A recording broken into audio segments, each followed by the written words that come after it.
من اختبر الغرق في البحر لن يدرج كلمة بحر في شعره بعد اليوم.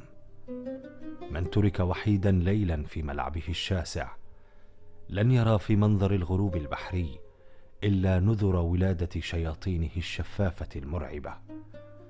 من تجمد قلبه وطفى على سطح صدره داخل نطاق البحر البارد لن يخفق له مجددا، وسيلحظ زيفا في تهادي أمواجه.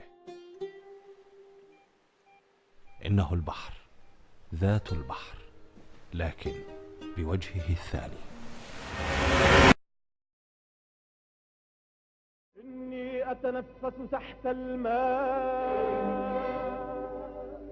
إني أغرق أغرق أغرق أغرق أغرق. قد لا تشكل مصر في ذاكرة معظم السوريين سوى بعض من هذه المفردات البسيطة: عبد الحليم حافظ وهو يغرق يغرق، أو شيء من ليالي الأبيض والأسود. اليوم ذات المفردات المصرية تعيد السوريين في مصر بطريقة أو بأخرى إلى سوريا. آهات عبد الحليم حافظ في أزقة دمشق العتيقة، والسهرات الخفيفة في سينما الخيام على فيلم مصري بالأبيض والأسود. تلك المفردات تلاشى بريقها في بلدها الأم، ولعل اختلاطها بواقعهم المأساوي هو السبب، أو لأنهم لم يأتوا إلى مصر سائحين، بل أتوها لاجئين.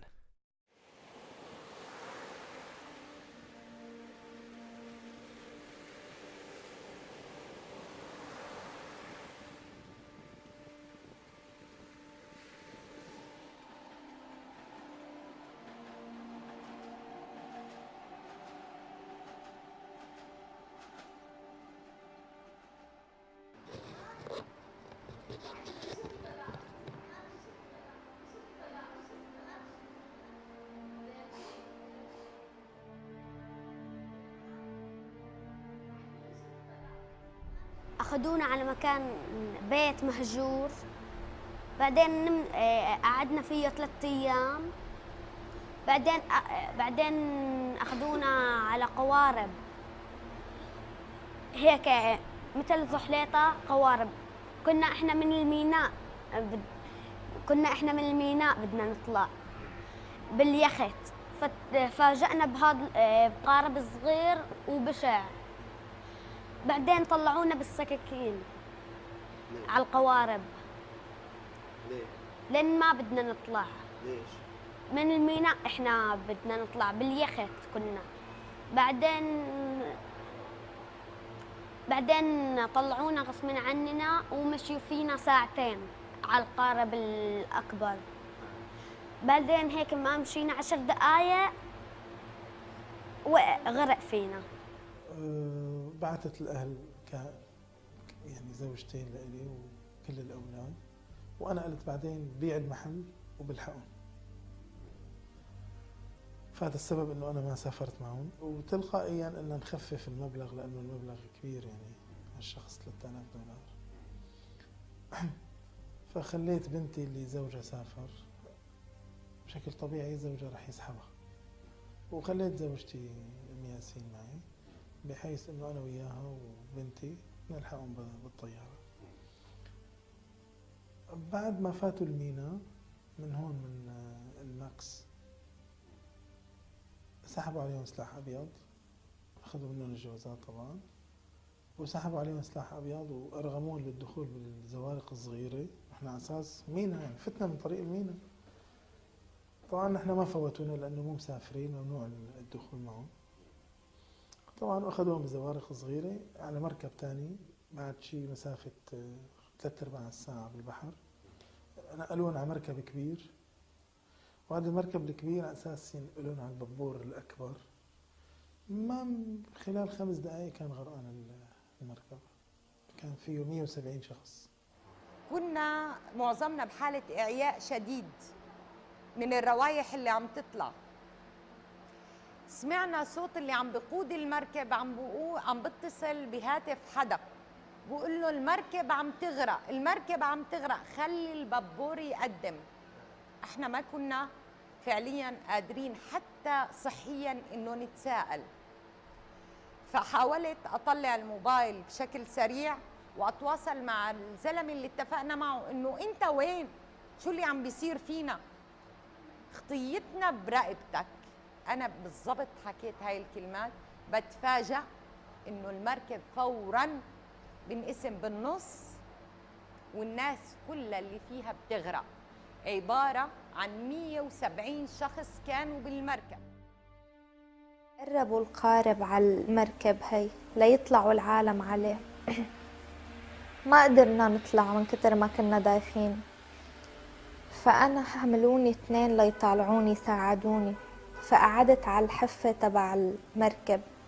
ما كان في وساع لتحط اجرك ابدا، لانه اجريك قاعدين علي عالم، والشنط حتى الشنط اللي كانت بايديك، شنطة ايدي ما كنت اعرف وينها راحت. وانا عم هيك وانا طالع على البحر وعم استفرغ، ما سمعت حدا غير الناس عم تقول المركب بيغرق المركب بيغرق. يعني ما فهموا انه هن بسفرة غير شرعية، انما هي عملية خطف، والله يستر. يعني هيك كان في خوف وصراخ وبكاء شديد. بعدين طمنون انه هاي نحن سفرة غير شرعية، ما في شيء اسمه شرعي عنا، ورح تركبوا هيك وخلص ان شاء الله عليكم الامان ورح تصلوا بالسلام. هدوهم مشان ما يصرخوا كتير. طبعا وصلوا للمركب الكبير بعد شيء 45 دقيقة. طبعا تعطل معه المركب من الزوارق الصغيرة، فاجى زورق الثاني شده، ظل يشد فيه وهو معطل وكاد ان يغرق. يعني الاثنين هذول يغرقوا، الى انه وصلوا لعند الزورق الكبير. على الزورق الكبير طبعا لحشوه اللحش، يكمشوا الولد وزتوه زت لفوق.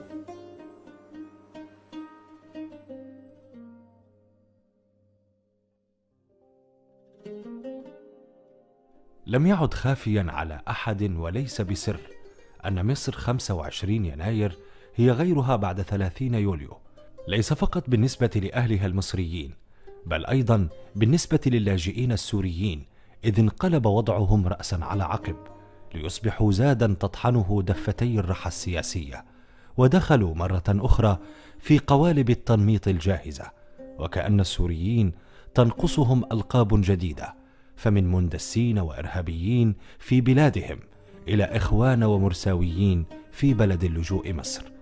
كل هذا التضييق وسوء الفهم وتبخر عبارات الترحاب والمساندة التي لقوها سابقا وكانت تخفف عنهم ولو قليلا مصائبهم الكارثية، كل هذا جعل من ركوب البحر ليس خيارا فحسب، وإنما سبيل خلاص. ظل التغير اللي صار بعد 30 يونيو، الحشد الإعلامي، الزخم الإعلامي، السوريين أوكي قد يكون في ناس أساءت فعلا ونزلوا من السوريين، بس قديش نسبتهم هدلون؟ عم تحكي انت ب 90 مليون، فهن ما بيأثروا شيء عليهم، فبالنهايه الحشد الإعلامي زادت الهجره غير الشرعيه تماما، بلشت الهجره ما كانت تفكر تماما. يعني احنا قاعدين هون صرنا فتره كنا بنقول انه لا ما بطلع بالبحر، انا شو ما صار انا قاعد ومرتاح وبرجع بلدي بس تنتهي الازمه. التضييق على السوريين خلاهم يطلعوا. يعني كان في مشاركه سوريه في الاعتصام، ما كانتش بالضخامه اللي الاعلام صورها. يعني ما اعتقدش خالص ان الاعداد كبيره. يعني اعتقد اعداد محدوده جدا، واعتقد كمان ان ممكن يكون ليها بعد ان كان في ناس مش لاقيه سكن او مش، والاعتصام كان موفر يعني سكن واكل وشرب والناس قاعده مبسوطه، فكان في بعد تاني اصلا ان هو الاحتياج ان هو يبقى في مكان امن. فيعني بس المشاركه ما كانتش كبيره، بس هي المشكله في الاعلام ان هو ابتدى يصور الموضوع ان مثلا 60% من الاعتصام سوريين، فابتدى الناس ان السوريين جايين وبيدخلوا في الشأن المصري وبيدعموا الاخوان اللي الناس مش حباهم. ودي حاجه حساسه عند المصريين عبر التاريخ. ما كنا نقدم قليل، بدلاله انه كانت المنظمات الثانيه بتفخر انه المجتمع المدني المصري الديني ذات الطابع الديني بيغطي خدمات 80% من احتياجات السوريين من سكن وإعاشة وغيره وغيره. وارتبط في ذهن المصريين انه وحتى الحكومين منهم كعسكر وجيش انه كل من هي مختمره كده هي ذات طابع ديني متشدد اسلامي بينحو المنهج العالمي للاخوان المسلمين. فكانت دي الحجره الاساسيه. تغير حكم مرسي فتغير الوضع، فأصبحوا للمرة الثانية ضحايا فكرة عزتها الفكرة الأولى، وأصبحوا ما بين هذا الرفض وعدم الفهم. أنا تعرضت للخطف مرتين وما بقدر أنا يعني لساتني صغيرة حتى روح علي المدرسة وبطل منها. رحت ألمح على مصر، ما رضوا يسجلونا بالمدرسة، لا معنا لا مصاري ولا شيء. بعدين قال رحنا على السويد وما صار يعني ما قالوا لنا لأنه هي ما بصير نروح على السويد. رحنا غرقنا وهيك أنقذتنا مركب صيد كبير ورحنا فيه على بعدين أخذونا على السجن. ما أنا بدي هي دولة أوروبية تقبلنا، مثلا أنا بدي أتسجل بالمدرسة ما يعني أقعد بعذاب. يعني أنا بدي أطلع من هون السجن لهلا ما فهماني ليش سجنونا.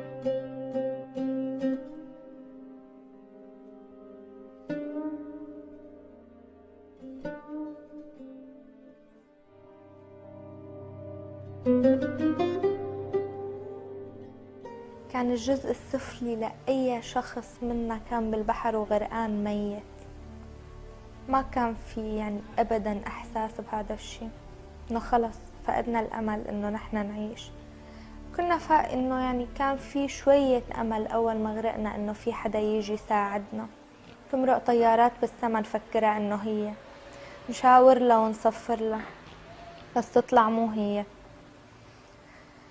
لطلعت هيك كنت أنا وأمي وأختي ونحن كنا لابسين ستر النجاة وراحت مننا، طلعت على شناتي ارتكينا.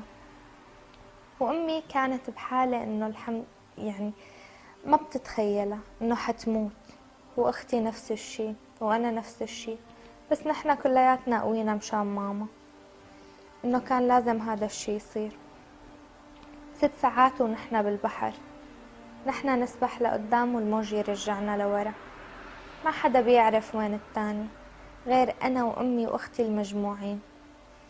باقي أهلي ما بعرف وينهم، ولاد خالي صغار ما بعرف وينهم، أطفال راحت ما بعرف وينهم. صرنا نمشي بالبحر نلاقي الجثث من كتر ما عاد طفل ما بيقدر إنه يسبح أو ماله لابس سترة إنقاذ. في جثث لقوها ميتة، يعني منها هي إسراء بنت صغيرة كانت متمسكة بجثة أبوها مات وهي ما مع سترة نجاة، فأبوها كان هو سترة النجاة طبعا. هاي من لقوها حية. أي كانت قدام زوجتي. وأنت الحمد لله العائلة كاملة؟ إحنا الحمد لله إلا بنت، يعني في بنت أخي عندها طفلين، شمس الدين وحكمة الدين، هذول كمان غرقوا وماتوا. عندما ركبنا بالمركب الكبير غرق بنا بعد 7 كيلومتر من الشاطئ، وتم إنقاذنا من قبل صيادين بعد غرق دام 4 ساعات، إلى أن طفلي شمس الدين وحكمة الدين كان الغرق والموت مصيرهم. وبعد أن غرقنا ساقونا من الغرق إلى السجن دون أي رأفة بحالنا وبالأزمة التي عشناها. تفقد طفلين وتخرج من الغرق هي وطفلتيها المريضتين ليسوقوها إلى السجن. نحن الآن في قسم كرموز محتجزين حتى الآن.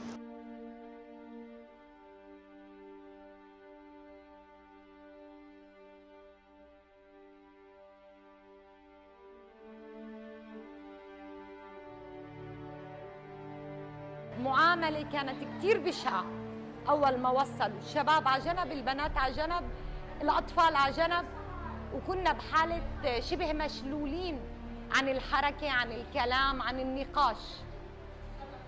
وتم ترحيلنا مع، طبعا كان في بعض الجثث، تخيل انك تشوف جثث قرايبينك تشوفن وبنفس الوقت تترحل وكأنك مجرم على مكان تابع لإلهم للشرطة بدل ما تنتقل على مشفى.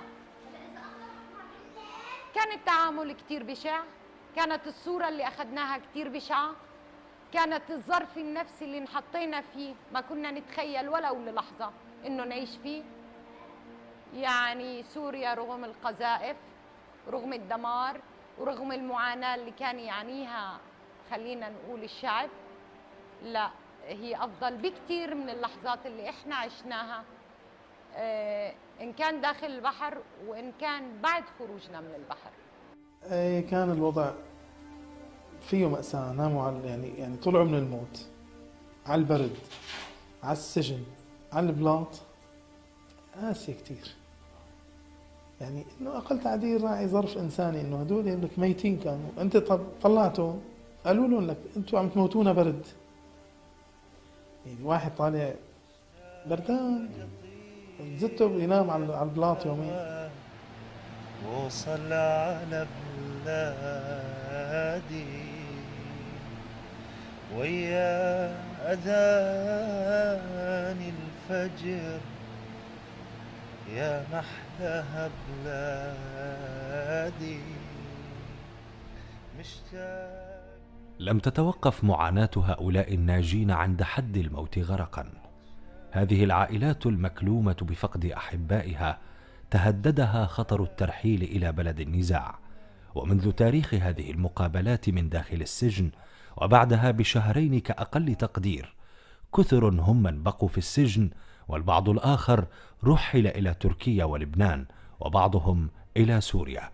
ولقوننة إجراءات الترحيل كانت الحكومة المصرية تمارس ضغطا شديدا على اللاجئين، إذ كانت تهددهم بالاحتجاز إلى أجل غير مسمى حتى تجبرهم على توقيع إقرارات تبين أنهم يغادرون مصر طواعية. وذلك حسب جوز تورك نائب المدير التنفيذي لمنظمة هيومن رايتس ووتش في زيارة قامت بها المنظمة لقسمي الدخيل وكرموز بمدينة الإسكندرية بتاريخ 12 و13 من أكتوبر تشرين الأول عام 2013. أما الحكومة المصرية فقد نفت أي نية لها لترحيل السوريين في بيان من وزارة الداخلية يرد على حادثة إطلاق نار على زورق لتهريب المهاجرين السوريين في 17 من سبتمبر عام 2013، وأودى بحياة شخصين هما فدوى طه وعمر دلول.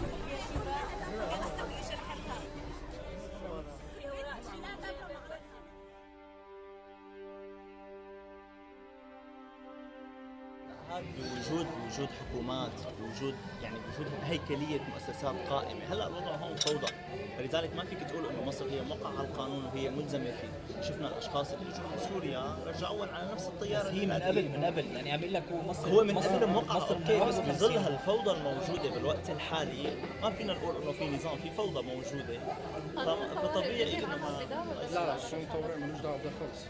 قانون طوارئ ما له علاقه بهالموضوع، بس هم بيوجدوا لها تكييف قانوني. يعني ايفن اللي بيرحلوه لسوريا بيخلوه يمضي على ورقه ان هو عايز يترحل لسوريا، لان هو الممنوع ان هو يرحله قسرا، ان هو يبقى مترحل بطريقه قسريه، ان هو مش عايز ويروح، فبيخلوه يمضي ان هو عايز. بيضغطوا عليه، بيضغط عليه فبيمضي ان هو عايز يروح، فخلاص هو الوضع القانوني هو صلحه بورقه يعني، بس ما بتبقاش دي الحقيقه في اغلب الوقت. او بيتحايل عليه ان هو مثلا السوريين من اصل فلسطيني ودولت معاناتهم اكبر بكتير يعني، بيرحلهم لبنان، بيديهم فيزا لبنان لمده 48 ساعه، ولبنان بتتكفل بموضوع ان هي توديه سوريا يعني. الاجراءات التي نتخذها الان هو ان نكثف اتصالاتنا مع المجتمع المدني السوري، مع مجموعات اللاجئين السوريين في القاهره الكبرى، في دمياط، في الإسكندرية، بغية إفهام المجموعات اللاجئين وتحسيسها بمخاطر الهجرة غير الشرعية إلى أوروبا. أول خطر هو خطر للأسف خطر الموت، ونحن لا نتمنى على السوري الذي هرب من الموت من بلده الأصلي أن يتعرض إلى رحلة موت أخرى، فالحقيقة هذا الخطر الأول والأساسي.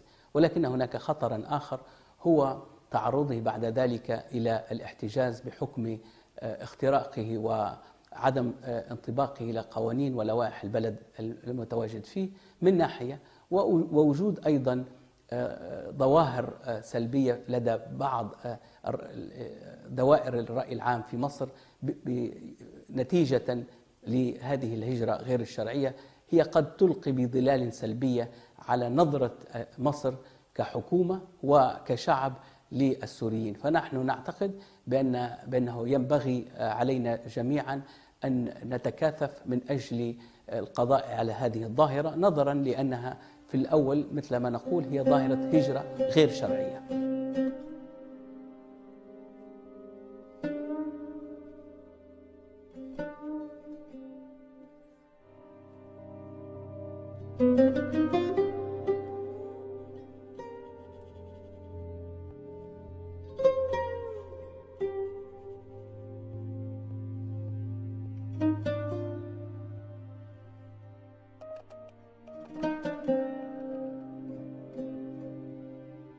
طبعا هلا المسؤولية الكبرى بتيجي على الدول التي منحت اللجوء.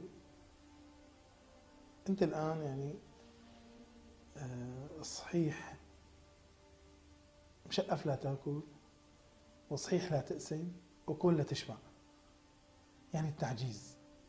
يعني انت الآن بتقلي انت اللي وضعه صعب، اللي حابب يعمل لجوء اهلا وسهلا فيه، انت تعال اقطع كل اشواط الموت لحتى تصل لعنا، واذا وصلت لعنا نحن نستقبلك.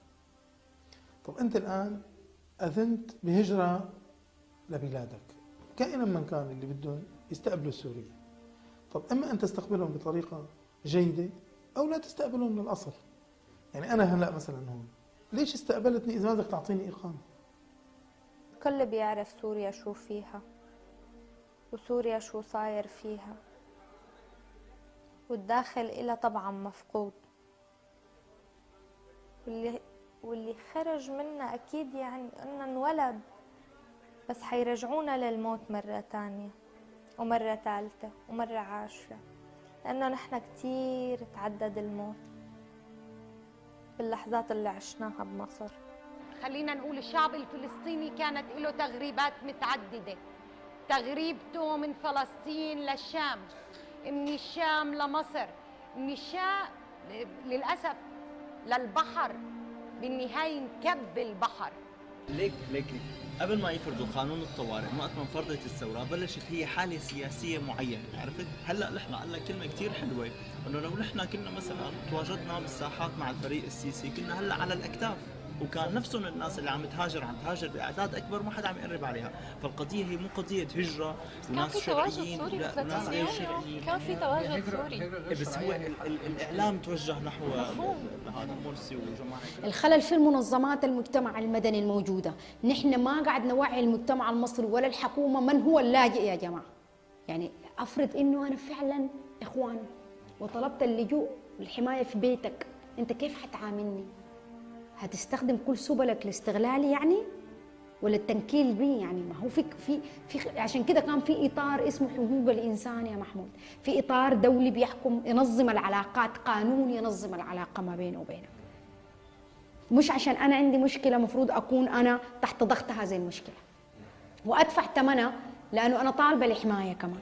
لو قمنا بمساعده البعض بعد الإفراج عن هؤلاء الذين تم الإفراج عنهم في الأسبوعين الماضيين، بحكم أن السلطات المصرية تشترط الآن مغادرتهم إلى الأراضي المصرية بعد 2 أو 3 أشهر، إحنا إن قمنا بذلك بعد تكثيف الاتصال مع السلطات المصرية في هذا الشأن، لأننا علمنا به فقط منذ 3 أيام، إلا أننا سوف لن نعيد الكرة ونفتح الباب على مصراعيه لكي نشجع الجموع السوريين من الهجرة غير الشرعية، بحيث أن يصلوا إلى أوروبا من ناحية، وأولئك الذين لم يصلوا سيعتقدون بأن لهم الأولوية بعد القبض عليهم في إعادة التوطين. الأولوية ستكون لذوي الحاجة في إعادة التوطين، وهم كثيرون في جمهورية مصر العربية من إخوتنا السوريين.